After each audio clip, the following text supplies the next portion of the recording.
Hojjattoonni baankii hojii gamtaa Oromiyaa sadii magaalaa Caancootti keessatti humnoota shiftaatiin ajjeefamanii jiran. Bara dhufuu jalqabee magaalaa Finfinneetti kafaltiin taarifa geejjibaa dijitaalaan ta'uu fi jaan abbaan taayitaa geejjibaa magaalaa Finfinneedha. Mariin pirezidaantiin Ameerikaa Doonaald Tiraamp fi pirezidaantiin Raashiyaa Vilaadimiir Puutiin dhimma waraanaa Raashiyaa fi Yuukireen irratti taasisan waliigaltee malee xumuramutu dhaga'ame. Kunneen hangafoota oduuti amma bal'ina oduutti aansine.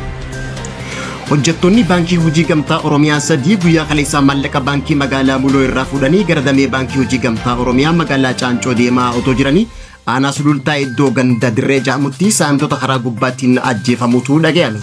Saamtonni kunneen hojjettoota baankichaa maqaan isaanii Maasaayii Abarraa Irkoo, Kasaawun Inkoosaa Sanbatootii fi Gammachuu Xilaawun Fayyisaa jaaman ajjeesuudhaan maallaqa baankii irraa fuudhanii deemaniin qarshii miliyoona 5 olii fi konkolaataa ittiin deemaa turanis saamtota kanaan fudhatamuun dhaga'ameeti jira.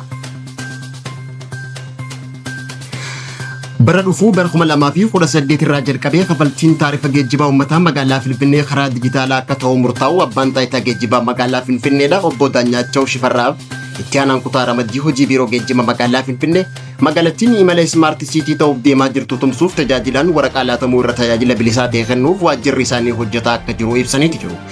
Biirichi tajaajila geejjibaa magaalattii konkolaataawwan geejjiba uummataa Velocity jaamanii fi awutoobisiiwwan kaaniin kennee jiraachuu ibsee isaanis tajaajila isaanii bifa dijitaalaa ta'een akka filannootti kennaa jiraachuu ibsaniiti jiran. Bara dhufuu bara 2018 konkolaataawwan tajaajila geejjibaa kennan hedduunis gara kafaltii taarifaa dijitaalaatti akka seenanis ibsaniiti jiru.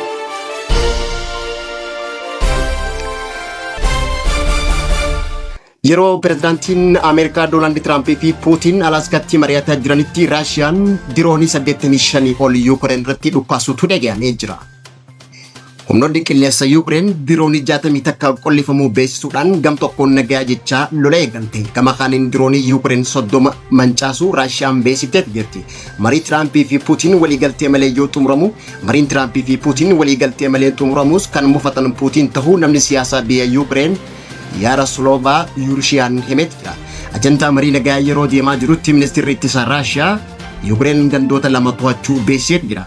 Eega waggoota sadii dura Raashiyaan Yuukireen weerarteen booda waraanni Raashiyaa suutuma bakkeewwan Yuukireen to'achaa jiraachuun ifoome. Ji'oota muraasan dabran ammoo baha Yuukireen keessatti lafa qabatanii akka jiranis ibsaniiti jiran. Akka Inistituutiin qorannoo waraanaa jeetti waraana Raashiyaa guyyaatti giddugaleessaan kiiloomeetira 15 hanga 16 gara daangaa Yuukireen seenaa jiraachuu mul'isee jira. Raashiyaan yeroo ammaan tana daangaa Yuukireen keessaa 20 to'attee jiraachuunis dhaga'ameeti jira. Pirezidaantiin Ameerikaa Tiraamp waraana kana dhaabuuf lafi walii kennuu akka furmaatatti dhiyeessee ture. Ta'ullee garuu mariin Tiraamp fi Puutiin tun milkii malee xumuramteeti jirti. Dureewwan Awurooppaa ganama kana pirezidaantii Tiraamp fi Zeelenskii waliin mari'atanii ibsa waloo baasaniin tarkaanfiin itti aanu pirezidaantii Zeelenskii dabalatee marii taasisuudhaa jiran. Deeggarsa Awurooppaan yaa'ii sadeen milkeessuuf pirezidaantii Tiraamp fi pirezidaantii Zeelenskii waliin hojjechuuf qophii ta'uu himanii jira. Raashiyaa irratti dhiibbaa cimsuuf qophiidha ibsi waloo beekuni.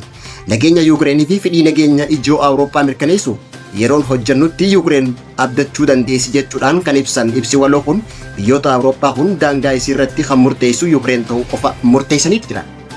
Egaan kabajamtoota hordoftoota daawwattoota lammii miidiyaa irraa oduun yeroo kana qabnee dhiyaanne kanan gammaatti caqasaa turtanii turtii gaarii.